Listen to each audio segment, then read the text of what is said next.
एक ओर जहां महाकुंभ में श्रद्धालु आस्था की डुबकी लगा रहे हैं, तो दूसरी ओर सनातन का भविष्य कैसे सुरक्षित रहे, इसकी कवायद शुरू हो गई है।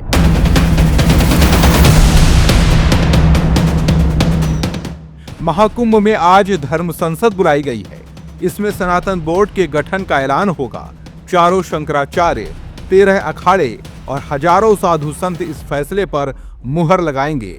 सनातन बोर्ड में देश भर के 200 प्रमुख मंदिरों को शामिल किया गया है और सिर्फ इतना ही नहीं, अध्यक्ष, महामंत्री, मार्गदर्शक मंडल सहित सभी पदाधिकारी भी चुन लिए गए हैं। यानी तैयारी पक्की है।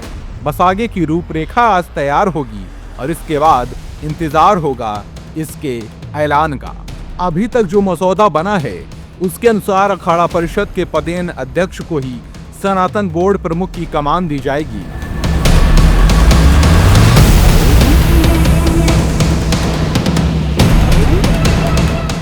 इस बोर्ड में देश के 13 प्रमुख अखाड़े शामिल किए गए हैं। सनातन बोर्ड चाहता है कि देश के प्रमुख मठ मंदिर उनकी देखरेख में चलाए जाएं। ऐसे में सवाल ये है कि सनातन बोर्ड बंद तो जाएगा, लेकिन उसका काम क्या होगा? तो आपको ये भी हम बता देते हैं।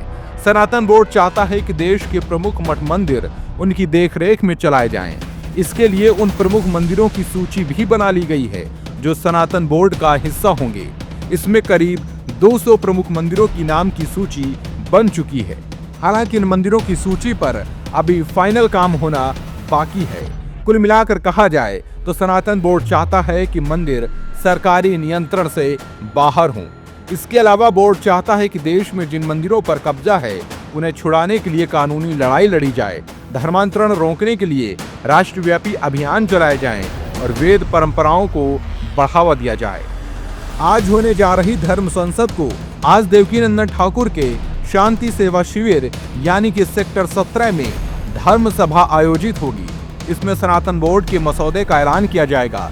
इसमें चारों शंकराचार्य, जगत गुरु, 13 अखाड़े सहित सभी साधु संत आएंगे।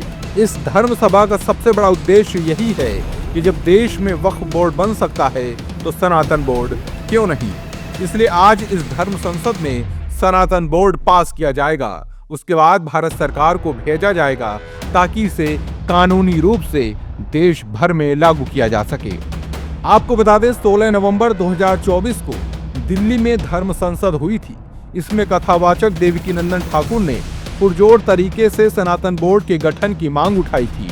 उन्होंने कहा था कि देश के मठ मंदिरों को सरकारी नियंत्रण से मुक्त किया जाना चाहिए और इसके संचालन का जिम्मा सनातन बोर्ड को दिया जाना चाहिए।